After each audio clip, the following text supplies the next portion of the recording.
الدراسية لأن كما كمال تبارك الله يعني هي خويا بسام أحبذ أن نتكلم باللغة الفرنسية اللي je suis beaucoup plus à l'aise pour exprimer mes pensées et aller dans pour l'atteinte aussi des objectifs de ce que j'ai fixé. Alors, c'est un peu يعني de toute façon alors انا اخترت يعني العنوان هذايا وهو متكامل مع المداخله اللي فاتتني مع بسام خويا وصديقي بسام شرف الدين اللي نحن اخترناهم مع بعضنا باش يكونوا متكاملين. Faut-il réinventer l'enseignement à l'ère de l'intelligence artificielle ou à l'ère de l'intelligence artificielle? D'ailleurs, il y a même eu une journée, un congrès sur l'intelligence artificielle qui قام به الجمعية السنة الفاتة. Donc, faut-il réinventer l'enseignement dans à l'ère de l'intelligence et que dit la neuroscience? Donc, en tant que spécialiste en médecine, la neuroscience, comment on explique l'apprentissage des étudiants, des élèves, à l'ère, parce que c'est expliqué par la neuroscience. Moi, je vais نتعمق برشا في الموضوع، لكن باش نحكي d'une façon très générale pour qu'on puisse comprendre pourquoi on parle de nouveautés, d'apprentissage par rapport à les méthodes classiques transmissives, par rapport à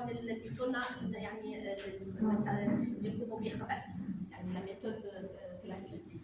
Alors, باش نطلع من les questions اللي قالهم سي باسم اللي هما احنا à chaque fois on se les pose يعني en tant que médecin plutôt en tant qu'enseignant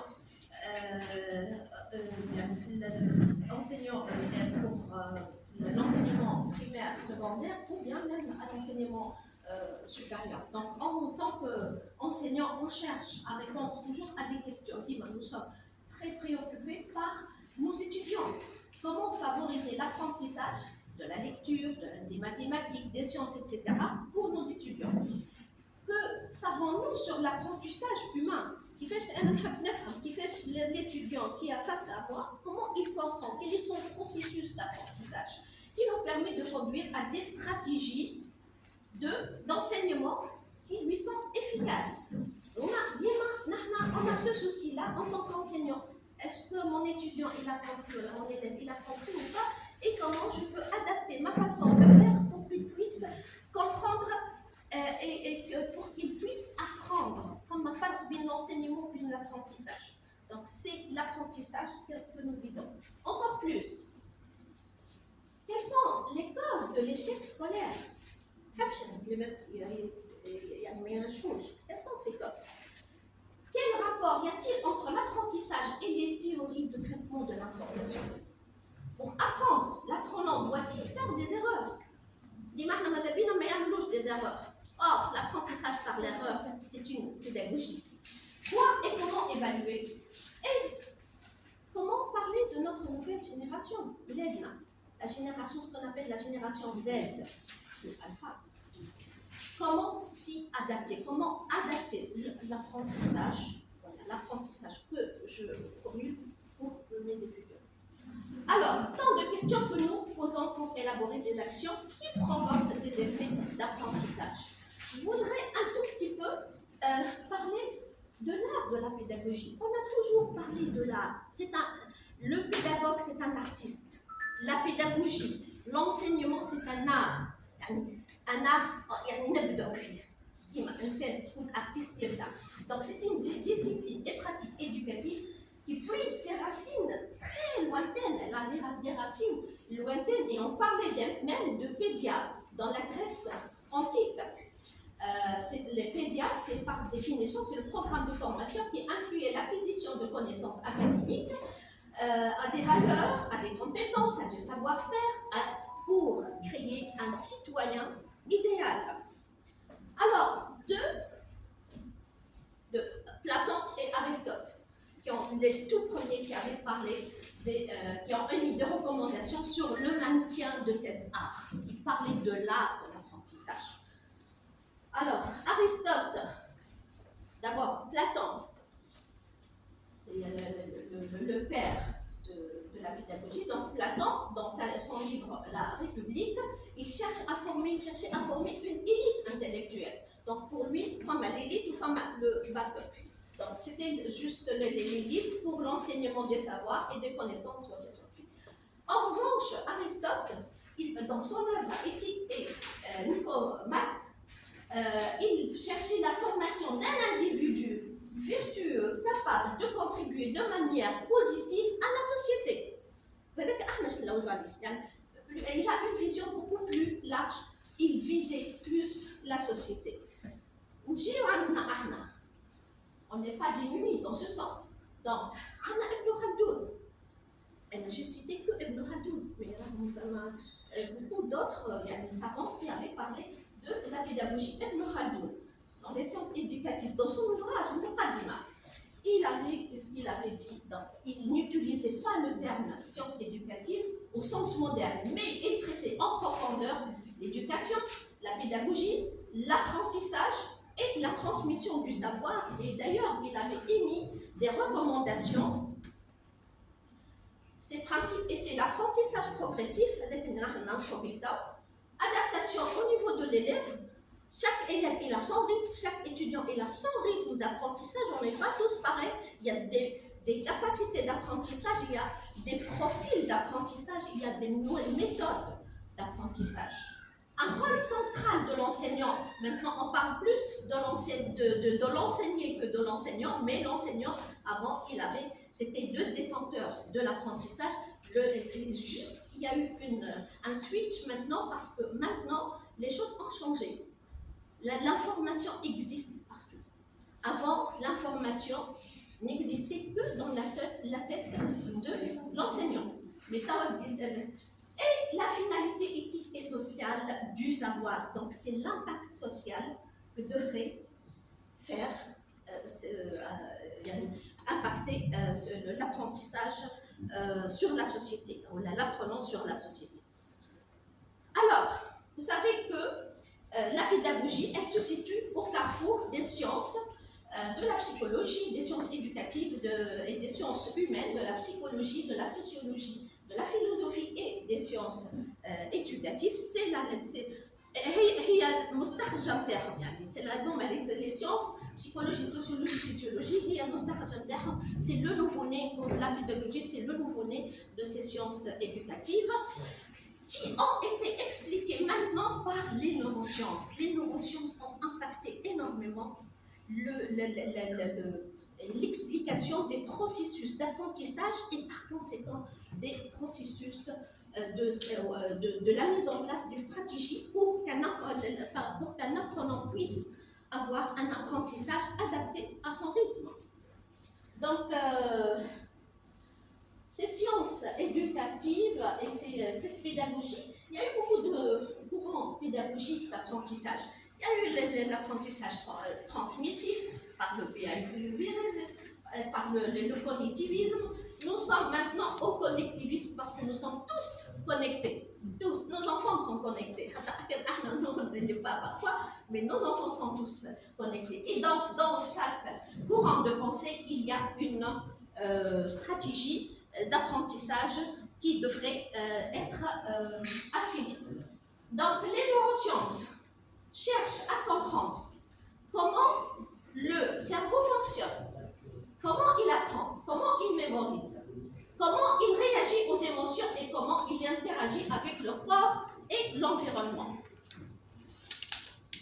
Alors, dans les neurosciences et dans les sciences pédagogiques d'une façon générale, cette trilogie, ce triangle d'apprentissage, il est mis sur le même pied d'égalité. Donc, avant, c'était le vertical. Voilà, l'enseignant, l'apprenant et le savoir. Donc, l'apprenant, il peut avoir le savoir autant que l'enseignant. Donc, c'est une triangulation que les neurosciences l'expliquent. D'ailleurs, on verra tout à l'heure que les neurosciences l'expliquent. Donc, les neurosciences, d'ailleurs, elles recommandent un acteur, que l'apprenant soit un acteur important dans son apprentissage et non un apprenant passif. Alors, à l'origine des neurosciences, c'est le cerveau. Le cerveau, il pèse pas lourd, le cerveau, 1,3 kg en moyenne. Mais il a une capacité de stockage énorme. On a plus que 85 milliards de neurones qui fonctionnent en même temps.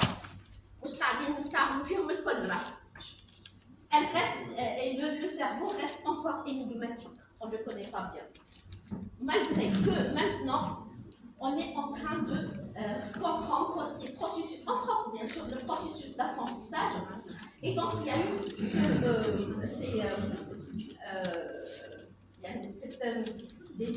des travaux d'expertise qui étaient faits par des experts, par des neurologues, par des généticiens, des psychologues, etc., pour mieux comprendre comment on apprend, comment un cerveau fonctionne, est-ce qu'on peut le moduler en fonction des apprentissages ou pas. Et donc, dans ce cadre, l'imagerie fonctionnelle, elle nous a rendu un grand service. Et quand je parle de l'imagerie, الراديو احنا نقولوها بالراديولوجie, on parle d'imagerie parce que la radio, c'est une radio X. Mais l'imagerie, c'est beaucoup plus. Et en particulier l'IRM fonctionnelle. L'IRM fonctionnelle, elle nous a permis de résoudre plusieurs énigmes, énormément d'énigmes. Et donc, parce qu'elle est fonctionnelle. Il y a plusieurs cours, je ne sais pas si vous connaissez l'IRM, mais il y a plusieurs cours, et qui a été aidée maintenant par l'intelligence artificielle, parce que l'intelligence artificielle, elle intervient à différents niveaux pour interpréter la qualité de l'image par l'extraction des données, par la modélisation et par la détection, et bien entendu par des études scientifiques et statistiques par la suite. Bien sûr, l'IRM avec l'intelligence artificielle sont aidés par d'autres techniques. L'IRM, pas mal. L'EEG, l'électroencéphalogramme, il y a d'autres, bien sûr, je ne vais pas rentrer dans les détails. Alors, tout ça, c'est pour comprendre. Je vois les compétences. Le mot de compétence, on apprend. Un élève doit être compétent, un étudiant doit être compétent. Donc, dans le monde moderne, on parle plus de compétences. Et c'est quoi la compétence? La compétence, c'est ce qu'on appelle l'économie du savoir.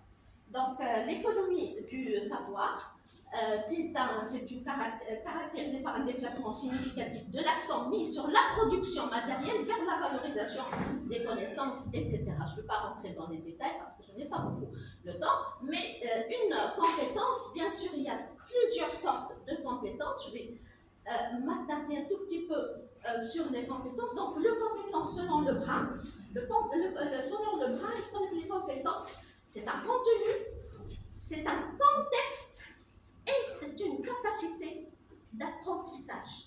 Donc, c'est une trilogie.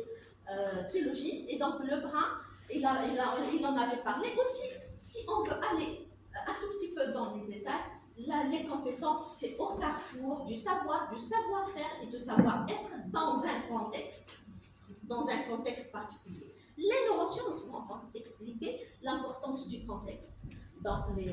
Alors, pour les formes de compétences, c'est quand même les hard skills, les compétences douces, les soft skills. Il y a un nouveau mot, une nouvelle création qui s'est rajoutée maintenant aux compétences, c'est les made skills. Les made skills, c'est la créativité et l'innovation.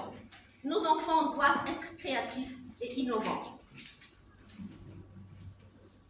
Alors, comment expliquer les compétences en neurosciences? C'est dans le cadre de l'acquisition des compétences, les processus neuronaux interviennent